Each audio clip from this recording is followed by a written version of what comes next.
In session 2, we will be discussing different fields of civil engineering. Why we want to understand different fields of civil engineering? Because tomorrow we want to be a consultant. So we want to understand our capacity, our expertise, okay, in which field of civil engineering we are expertise, we can give consultancy in that particular field. Okay, we'll see first. First is a structural engineer. Okay, who is a structural engineer? What he will do? He will see the different loads coming on the structure and he will put all the combinations of it, and he will analyze the structure. That is, he will analyze different components of the structure like beam, column, foundation, different structural components, and he will safely design those structures for the loads and the load combination acting on it. Okay, he will finally give the, for example, the dimensions of the columns, dimension of the beam with the reinforcement, what number of die of the rod, what grade of concrete has to be used. All these things will be given by the structural engineer. Okay, next, geotechnical engineer. What the geotechnical engineer will do? He will do the different soil testing like SBC of the soil or CBR test or density of the soil. Different tests they'll do it, and they'll give you all the different details of the soil. So depending upon these details, we can design the foundation, the retaining wall, lot of structural components we can design it with respect to these soil parameters. Okay, and also he will suggest, depending upon the SBC of the soil and depending upon the density of the soil, depending upon number of factors of the soil, they will suggest structural engineers to what type of foundation has to be designed. For example, whether it is an isolated foundation, combined, or wrap foundation. So they will give you an input. It's not an actual decision they are going to take it. They suggest you, okay, this is the depth of excavation you have to go, and this kind of foundation you can provide for the structure. Okay, and also they'll give some information about underwater analysis, like what is the water table height. So depending upon whether the water table is very high, like it is very near to the surface of the earth, so what exactly the precautions has to be taken. All these things has been given by the geotechnical engineer. They also give the type of rock present beneath the surface of the earth, like if the rock, whatever the formation is there, if there is any faults are there. So those things, details will be given by the geotechnical engineer. Next, environmental engineer. For example, if you are putting up a plant or an industry in any of the industrial area, if you are taken up that construction activity or the complete project, so what the environmental engineer help you? So what they'll do, they will suggest you people to put up some treatment plants so that the soil, water or air will not get polluted when it is disposed. Okay, so these things are suggested by the environmental engineers. Also, they will suggest us the wastewater disposal and recycling.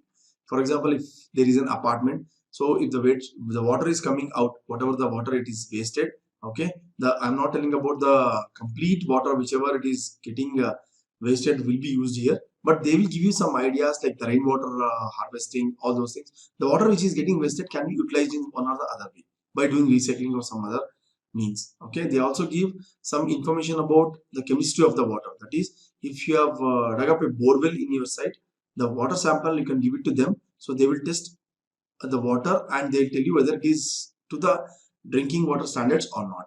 Okay, they'll also, as I told you, they'll design the treatment plants. Construction engineers.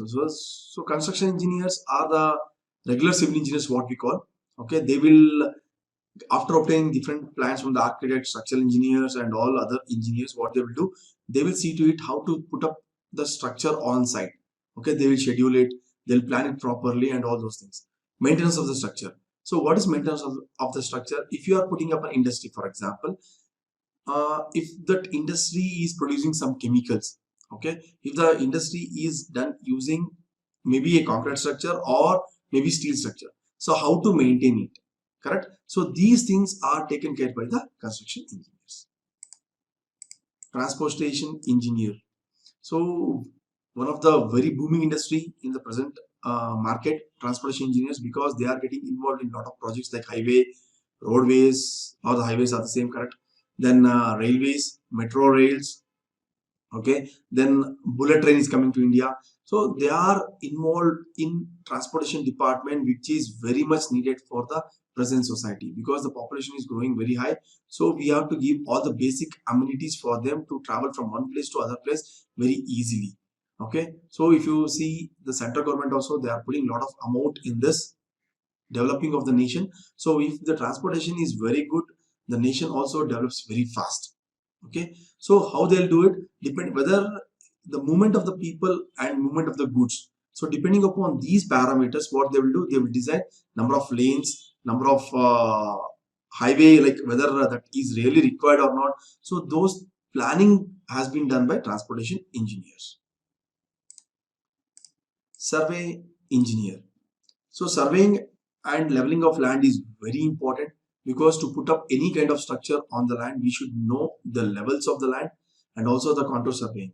So by keeping these informations, and they use a lot of instruments like the total station, dump level and all to get all these readings, and they'll put all these readings in the some softwares. And for example, if I take as an AutoCAD, okay, they'll give the results in the AutoCAD in the soft copy. So what we can do is, depending upon the levels they have given, we can see to it how much filling will come, how much excavation we have to do it, what is the leveling we have to do it for the put up the actual structure on the site. So those decisions can be made by doing this. So they are the preliminary engineers involved in any kind of structure. Okay, any kind of structure.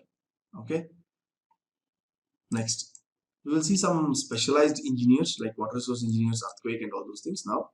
So water resource engineers, what they will do, if you are putting up a, if the government decides to put up a dam in one of the place, okay, what are the different parameters affects the dam, okay, how much water will be stored, if that water is stored, how many area of the land has to be acquired by the government, what is the expenses will come, is there any important structure present, like for example monumental structures present in that present area. So all these data will be collected by the water resource engineers. Okay, that is one part. Second part, if they are putting up a small hydroelectric power plant, okay, if some stream of water is running off a river, what they will do, they will divert that water and they'll produce a mini hydel power, and they will leave that water again to the same stream.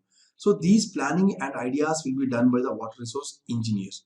Okay, for example, and also storm water sieves, because some we can see some of the places wherein very heavy rainfall happens. So how to manage those storm waters and how to divert it to the river or ocean. So these planning will be done by the water resource engineers. Earthquake engineers, if we take a country like Japan, so we can expect earthquake every minute, correct? So earthquake engineers plays a very vital role in those kinds of countries. Okay, in India also, like places like Gujarat and all, these engineers are very important. What they will do, they will study the seismic process, they will design the structures, and they'll give some technology so that the structure is designed for the impact, whatever the impact is coming on the structure, it is reduced. Okay, it is designed such that the impact has to be reduced on that particular structure, and it is safe against that kind of forces. So earthquake engineer plays a very vital role in places wherein earthquake is expected very regularly. Okay, urban engineer. So urban engineers are the engineers. What they will do, they are very much involved in the public works department. That is, for example, how to put up a road, how to put up the water line, how to do the sewage treatment plants, how to dispose of it, and all those things with respect to a particular city or particular town. Okay, so they are involved in the public works department, so that they are doing a lot of things with respect to public. If you are putting up a layout from the government, for example, like housing board layouts, all those things, they will recognize the land, they will do a joint venture with the people, and they will develop that land from the government, and they will see to it that all the facilities are provided, so that the people who are going there and putting up their houses should not be affected later on. So these planning has to be done very well in advance, so that that later they are not going to affected by some of the small issues, like they are okay, the layout everything is done, they are now facing problem of water supply.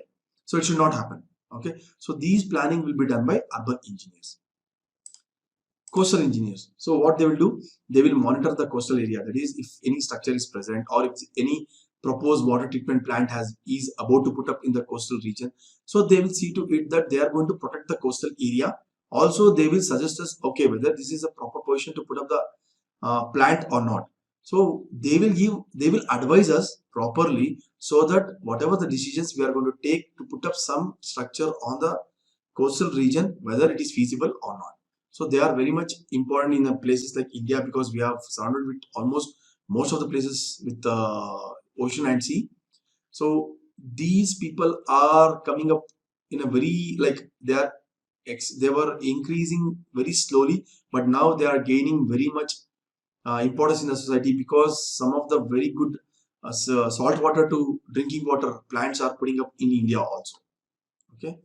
Next, material engineers. So this is these people, what they will do. For example, if you are putting up a big apartment, okay, for example, we take a place like Bangalore. We are putting up a very big apartment, prestigious apartment. Okay, what we have to do first, we have to check all the materials, raw materials, whatever has been supplied to us, or whatever they are supplying it to us. Okay, for example, they are supplying, we have tied up with a company. Okay, they are supplying steel for us, so we have to do the testing of the steels to see to it whatever the grade they are telling and whatever the design we have got it. For example, Fe500, whether that steel is really Fe500 or not. With respect to cement, whatever the grade of the cement we have designed it, for example, Fe M20 grade of concrete we have to achieve. Okay, what type of cement, for what purpose we are using it. For example, if we are using M53 grade cement for early setting of the column, the company which we have tied up, whether they are supplying M53 grade only or not. So we can do different cement testings, and we can get that results from the material engineers, and we can compare those results with the results given by the company people, and we can get that we can decide it properly whether to use that cement or not. So these results will be given by the material engineers. So why it is important to analyze all these different engineering departments? Because as a consultant, if I know what exactly these people are doing, okay, and how effectively I can give the service to the people or the clients in different fields of engineering, I can be a consultant for multiple engineering fields. Please understand, if you are a consultant for structural engineering, it doesn't mean that you should not give any consultancy survey for a transportation. Correct? Because why I'm telling you, you are here to make money. Correct? If you get a client who want to put up some structure, okay, which is very much related to transportation, if he is putting a road on his own layout, if you want to design some road thickness of the road, and whether if he is doing a concrete road, what is the thickness, what are the different loads coming on it. So if he comes to you and if he asks you as a structural engineer, you should not tell no to them. So what you have to do, you are having the basic knowledge now, you can hire a team of transportation engineers for your company, and you can give the consultancy service to your client. Correct? This is what we are also doing now. Okay, I'm basically a structural engineer, but I am giving service in different fields of engineering. Even we are getting involved in one of the national highway project very shortly. So what will happen at the end of the day, if you are a consultant, okay, your profession is structural engineer, correct, but it doesn't mean that you are not going to give any other consultation service. You can gain knowledge from the people whom you have heard. You can take a person from that as a team leader of your company, and you can take that person along with the client, like to the client, and you can introduce him as your company representative, and whatever the job he will assign, you can give a solution to him. So by doing this, okay, you can improve the consultancy level of your company. Okay, so to know the different fields of engineering is very important to put up a consultancy. Okay, so in session 3 we will see how different fields of engineering help each other. Okay, like how different fields of civil engineering help each other, and how we can plan to put up a consultancy wherein all these engineering fields are involved with an example. Okay, so this ends session 2. Thank you.